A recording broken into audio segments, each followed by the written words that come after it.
پاکستان کی سیاست میں ان دنوں 18ویں ترمیم موضوع بحث ہے اور حکمراں جماعت پاکستان تحریک انصاف کے رہنما مسلسل اس ترمیم پر بات کر رہے ہیں۔ تحریک انصاف کے 21 ماہ پر مشتمل دور حکومت کے تیسرے وفاقی وزیر اطلاعات شبلی فراز نے حال ہی میں عہدہ سنبھالنے کے فوری بعد جو پہلی پریس کانفرنس کی، اس میں ان کا کہنا تھا کہ کورونا وائرس کے خلاف جاری جنگ میں ملک بھر میں ایک ہی پالیسی رکھنے میں 18ویں آئینی ترمیم سب سے بڑی رکاوٹ ہے۔ انہوں نے اس کی منطق پیش کرتے ہوئے کہا کہ آئین میں کی جانے والی اس ترمیم کے بعد وفاقی حکومت صرف پالیسی گائیڈ لائن جاری کر سکتی ہے، تاہم قانونی اختیارات صوبوں کو منتقل ہو چکے ہیں۔ شبلی فراز کے اس بیان سے ایک ہفتہ قبل وفاقی وزیر برائے ترقی و منصوبہ بندی اسد عمر نے اپنے ایک انٹرویو میں کہا کہ 18ویں آئینی ترمیم سے وفاق اور صوبوں کے درمیان انتظامی معاملات میں ایسی خامیوں کی نشاندہی ہوئی ہے جنہیں دور کرنے کی اہم ضرورت ہے۔ یہ کوئی پہلا موقع نہیں ہے کہ حکومتی وزراء اور پارٹی قائدین کی جانب سے 2010 میں کی گئی اس اہم آئینی ترمیم کی مخالفت میں بیان دیا گیا ہو۔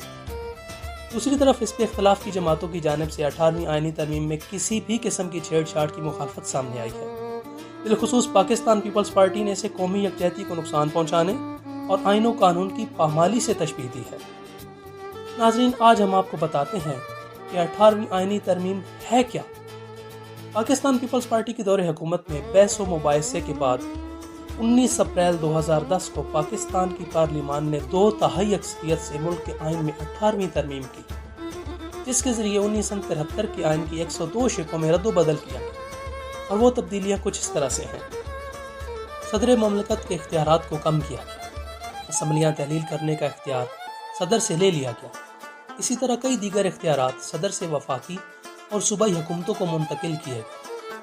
ہنگامی صورتحال یعنی ایمرجنسی کے نفاذ کا اختیار صدر سے لے کر صوبائی اسمبلیوں کو دے دیا گیا۔ آئین کو توڑنے کے ساتھ اسے معطل رکھنے کو بھی سنگین غداری سے تعبیر کیا گیا اور اسے ناقابل معافی جرم قرار دیا گیا۔ صوبائی خود مختاری کو یقینی بنانے کے لیے آئین کے کئی آرٹیکلز میں رد و بدل کیا گیا۔ بجلی کی پیداوار صوبائی اختیار میں دے دی گئی۔ صوبوں اور وفاق کے درمیان موجود کنکرنٹ لسٹ کا خاتمہ کر کے مرکز کے دائرہ کار میں آنے والے کئی قانونی اختیارات کو صوبوں کو منتقل کیا۔ اعلیٰ عدالتوں میں ججوں کی تقرری کے طریقہ کار میں جوڈیشل کمیشن کے ساتھ پارلیمان کے کردار کو بھی شامل کیا گیا۔ صوبوں کو فوجداری اور تعزیرات کے قوانین میں ترمیم کا اختیار دیا گیا۔ 5 سے 16 سال کی عمر کے بچوں کے لیے تعلیم لازمی قرار دی گئی اور اس کی مفت فراہمی کی ذمہ داری ریاست پر عائد کی گئی۔ سستے اور جلد انصاف کی فراہمی کو یقینی بنانے کے ساتھ غیر جانبدارانہ ٹرائل کو ملزم کے بنیادی حق کا درجہ دیا گیا۔ صوبہ سرحد کا نام تبدیل کر کے خیبر پختونخوا کر دیا گیا۔ فوجی سربراہان کی تقرری میں وزیر اعظم کی مشاورت ضروری قرار دی گئی۔ وزیر اعظم اور وزرائے اعلیٰ کے تیسری مرتبہ منتخب ہونے کی پابندی کا خاتمہ کیا گیا۔ یہ اصول طے کیا گیا کہ NFC ایوارڈ میں صوبوں کا حصہ آخری NFC ایوارڈ سے کم نہیں کیا جا سکے۔ تعلیم، صحت اور خزانہ جیسے اہم امور کا اختیار صوبائی حکومتوں کو دے دیا گیا۔ ناظرین، 18ویں ترمیم سے کیا مسائل پیدا ہوئے؟ ماہرین کا کہنا ہے کہ 18ویں آئینی ترمیم کی منظوری میں 3 سیاسی جماعتوں کا اہم کردار تھا، جن میں اس وقت مرکز میں برسر اقتدار پاکستان پیپلز پارٹی، حکومتی اتحاد میں شامل عوامی نیشنل پارٹی اور مرکز میں اپوزیشن جماعت پاکستان مسلم لیگ نون شامل تھی۔ ماہرین کے بقول مذکورہ تینوں جماعتوں نے اس ترمیم کے ذریعے اپنے مفادات کا تحفظ یقینی بنایا۔ مسلم لیگ نون کے سربراہ میاں نواز شریف کو اپنے لیے تیسری بار وزیر اعظم بننے کی راہ ہموار کرنا تھی۔ عوامی نیشنل پارٹی نے اپنے ووٹر سے کیا گیا وہ وعدہ نبھانا تھا جس کے تحت صوبے کا نام سرحد سے تبدیل کر کے خیبر پختونخوا رکھا گیا، جبکہ پیپلز پارٹی کے لیے صوبوں کو زیادہ اختیارات کا ملنا انتہائی اہم تھا، کیونکہ سندھ ان کا سب سے بڑا گڑھ ہے۔ ناظرین، اس ترمیم کے ذریعے کچھ ایسے اختیارات بھی صوبوں کو دے دیے گئے جو ترقی یافتہ ترین ممالک میں بھی صوبوں یا ریاستوں کو حاصل نہیں، جیسا کہ تعلیمی پالیسی۔ لیکن اس سے بھی بڑا مسئلہ مالیات یعنی کہ ریونیو کا ہے۔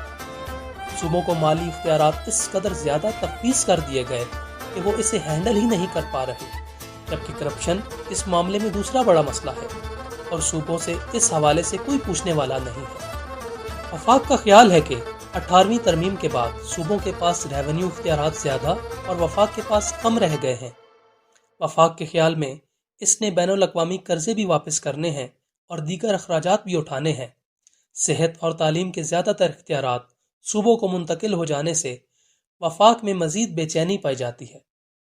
ناظرین، ماہرین اس خیال سے اتفاق نہیں کرتے کہ مقتدر قوتوں کو صوبائی خود مختاری سے کوئی مسئلہ ہو سکتا ہے۔ ایسے قانون موجود ہیں جن کے تحت وفاقی قوانین کو بہرحال صوبائی قوانین اور فیصلوں پر فوقیت حاصل ہے، لیکن سب سے اہم بات یہ ہے کہ 18ویں ترمیم سے اختیارات کا نچلی سطح پر ارتکاز نہیں ہوا، بلکہ صوبے طاقت کے نئے مراکز بنا دیے گئے، جس کی وجہ سے کراچی، لاہور، حیدرآباد اور ملتان جیسے بڑے شہروں میں بھی شہری بلدیاتی حکومتیں غیر فعال اور بے اختیار ہیں، کیونکہ ان کے فنڈز صوبے کنٹرول کر رہے ہیں۔ ماہرین کا کہنا ہے کہ وہ 18ویں ترمیم میں کوئی تبدیلی ہوتے نہیں دیکھ رہے، کیونکہ حکمراں جماعت تحریک انصاف کے پاس پارلیمان میں 2/3 اکثریت نہیں ہے۔ ان کے بقول 18ویں ترمیم پر فی الحال بحث ہو رہی ہے، لیکن ہو سکتا ہے تعلیم اور صحت کے معاملات پر صوبوں اور وفاق میں کوئی اتفاق ہو جائے، مگر مالیات کے بارے میں اتفاق ہونا اتنا آسان نہیں ہوگا۔ امید ہے آپ کو آج کی ویڈیو میں بہت سی اہم معلومات حاصل ہوئی ہوں گی۔